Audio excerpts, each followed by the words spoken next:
Good morning! So we just tried our new giant toaster. Yeah, the toast is very nice. As in perfect. Actually, it's 3 settings. Normal. What is it, Dada? Can read it well with glasses. I don't know about that. And this one is defrost. Kalimutan ko yung the other one. So, it's very long here. Tapos, dito sa gilid. Oh. Here on the side, you can no, I think you can get the... Where was that? No. This one. You can do like that. And this one pala is for the crumbs. Ayan, oh. Which is super nice.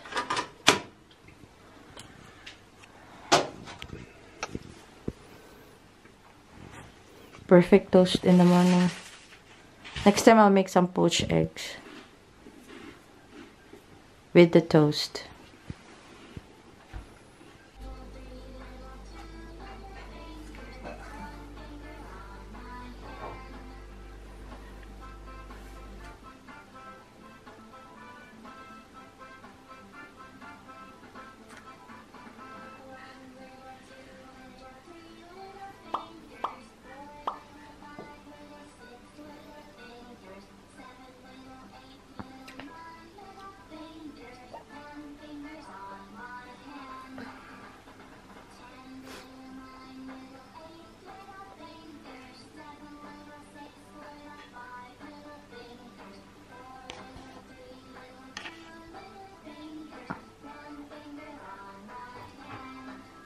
The leftover lechon is here pala.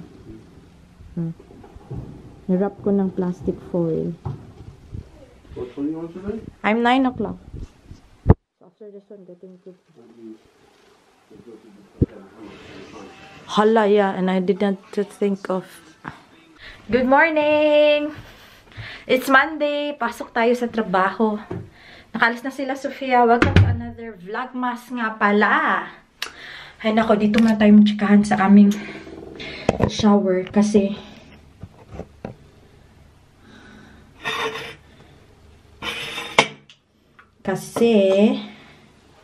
late na ako. Nagpanik kami ni Bana. Oh my goodness. Sirado yung school ni Sophia and hindi kami na-inform kahapon.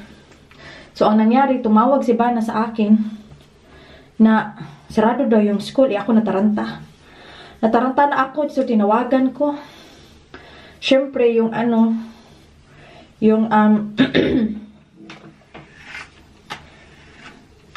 siyempre, tinawag ko na school, hindi makontak, sarado.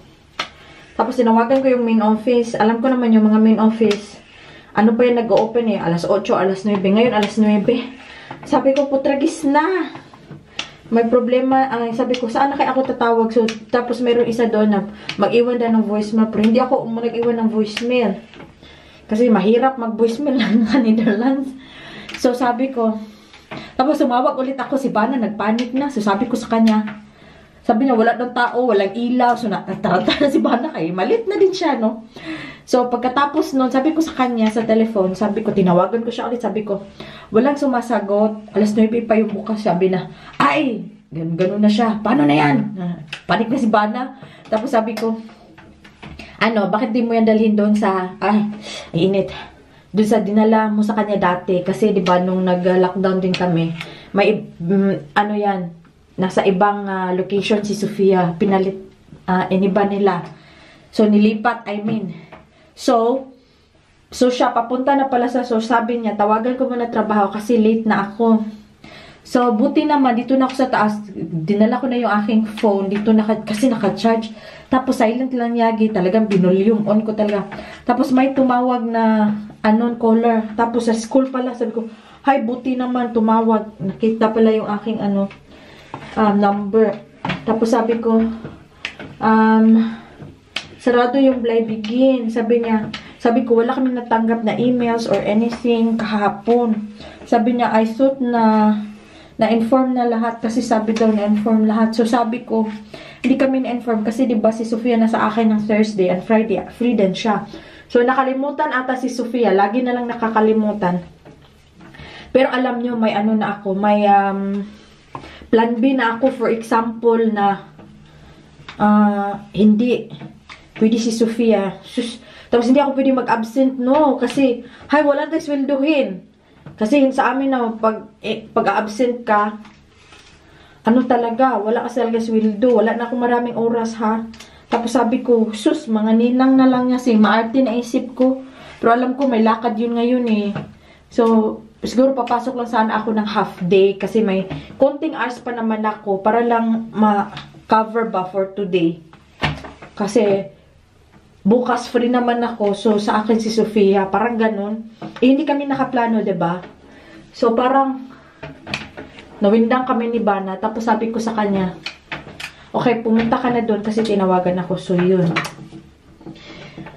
Na-solve na. Medyo lang nagpanic kami. Kasi, diba, ako pupunta din sa trabaho. So, hindi ko din sila na-inform kahapon. And then, galing pa ako nagkasakit. So, diba, pangit. Kailangan pa naman ngayon pa nangyayari na malapit na yung aking kontrata matapos. So, dapat maganda yung ating performance. Kasi, ano na lang, 2 buwan na lang. January, February. Matatapos na.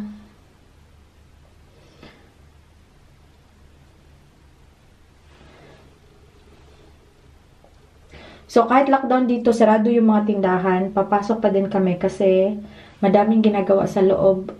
Kahit saan, nagbibigay kami ng support. Yung Belgium na designer outlet, bukas siya. So, yung mga taga-Euro, pwede kayong pumunta doon mag-shopping. Dapat sana today, Belgium ako, kaso lang, tinawagan ako ng aking manager. Sabi niya, Maria, okay ka ba sa Belgium? Sabi ko, sure, sama kami. Magdadala daw siya ng 2 tao. Parang hindi ata natuloy. Nung una, hindi ako pwede kasi wala din siyang sasakyan. So, hindi kami magkakasama. Ewan ko na lang. So, ngayon, mamahaw ta. Nandiyan na siguro ilagay ko. Di ako maglagay sa aking mga ice. Ay, ano lang. Mascara lang siguro. Maglagay tayo ng mascara mamaya. Kakain muna tayo. Kasi late na. Nabihind ako sa oras ba? Dahil sa dyan sa tawag-tawag na yan. Ay! Hapil mahulog. Ngayon, nagmamadali. Kakaloka. Dalhin ko aking cellphone. Baka maiwan to. Ito yung pinaka-importante kong phone. Color, tabang. Tapos naisip ko na si yung brother ko, si Marting Maldito. Kasi 'di ba wala yung pasok. Na siya ang pumunta dito, magbantay kay Sophia. Magbakasyon siya dito sa amin. Para makapagtrabaho ako. Hay nako, hirap. Hirap talaga. Ito yung mga times na how I wish na andito si Mama. How I wish na andito lang si Papa. How I wish na andito lang yung mga pamilya ko para makatulong sila sa akin. No? Hey, maghanda pa ako ng baon. Alas 8 na. So ngayon nga. Teka lang mga lalabs ha. Maghanda muna ako.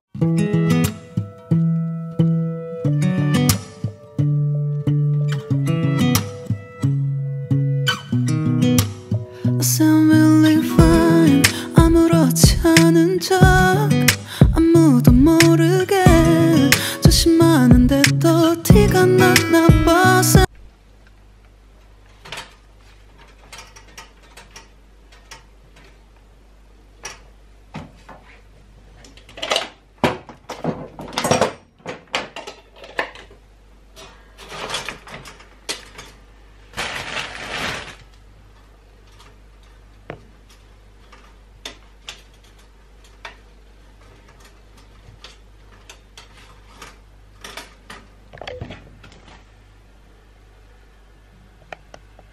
So, alis na tayo.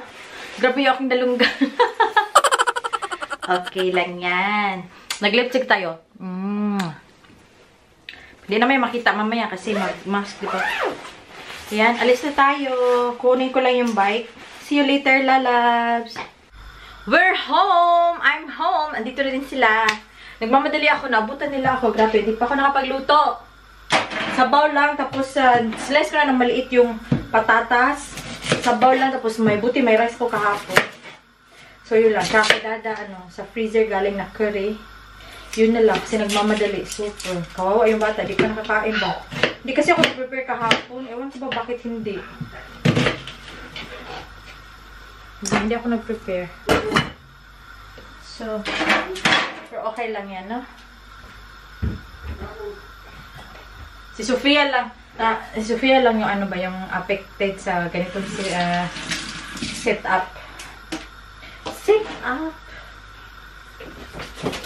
Hindi pa ako nakapagbihis. Wali pa talaga.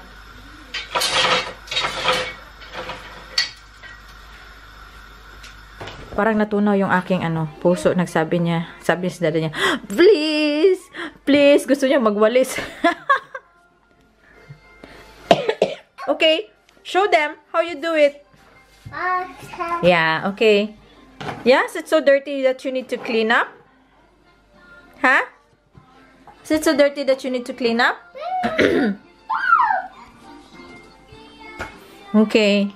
Parang nagbugsay man eh. Yeah, okay? Yes. Darating na yung kape. Sa Wednesday, kaso lang, walang tao sa bahay. May pasok ako. Kala ko pa naman bukas. Timing sana yun. Tapos, pukunin na lang namin sa isang delivery point. So, medyo masaya ako. Nag-message na ako sa mga nag-order kasi naka-reserve na siya yun. Halos lahat na naka-reserve na siya.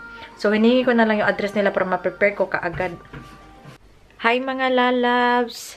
Before tayo mag-end, magsha-shoutout muna tayo. Shoutout to It's Winter 2003, kay Sis Evie Martinez Vlog, kay It's a Bing Thing, kay Ma'am She Joy Vlogs, kay Ma'am Gloria Bayerl, kay Mike and Judith Las Vegas, kay Roxy Goods, kay Ma'am Lina Liavares, kay Love in Scotland, kay Leah J, kay Sis Adela El Destajo, kay R. Shimura, kay Chinito Chef, kay Alice Marco, kay Anche Dairit, kay Ariel Von Castle, kay Sis Inday Tambay Vlogs, kay Maria Teresa Buwan, kay Care Hasham, kay Jane Bagsik, kay Blumen Family, kay RM Gazingan. And sa lahat po ng nanood ng aking premiere, at saka po sa palagi nanonood ng aming mga vlogs. 2 araw po akong walang vlog kasi may vlog ako pero hindi ko na-upload. Kaso lang, bali putol-putol siya. Abangan nyo na lang. Pasensya na po kayo. Medyo intense yung mga schedule dito at kailangan nating kumita. May mga raket-raket din. At saka mag-wish lang ako ng Merry Christmas. Bali, nauna tong video na to kaysa sa Christmas Day, pero okay lang yon kasi dinugtungan ko na kasi yung itong vlog na to, bale, parang 3 days ago na, parang ganon, at saka hindi natin na vlog. So, sana yung mga Team Pilipinas dyan, sana naging okay yung Pasko ninyo, kahit walang regalo, walang handa, walang mga masyadong ganap, pero okay lang yun kasi 'di ba safe tayo sa bahay, yun ang pinaka-importante. Sa aking parents na si Daddy at Mommy, pasensya na kayo. Hindi ako nakapagpadala this time.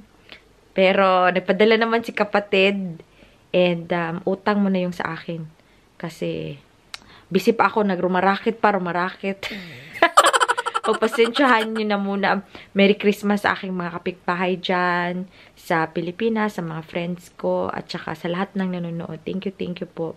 And kung like nyo po yung video na to, please click like and then pakisubscribe na din po para maging updated kayo. And yun lang, nakakahiya talaga ngayong Pasko. Dapat, basta give love kahit di tayo kahit wala tayong giveaway, kahit wala tayong mga regalo, basta give love on Christmas Day, diba? So, thank you so much ulit. Di ko napahabain. And, good night. At saka, bukas pa kami mag-Christmas. So, abangan nyo yung mga vlogs natin. Thank you!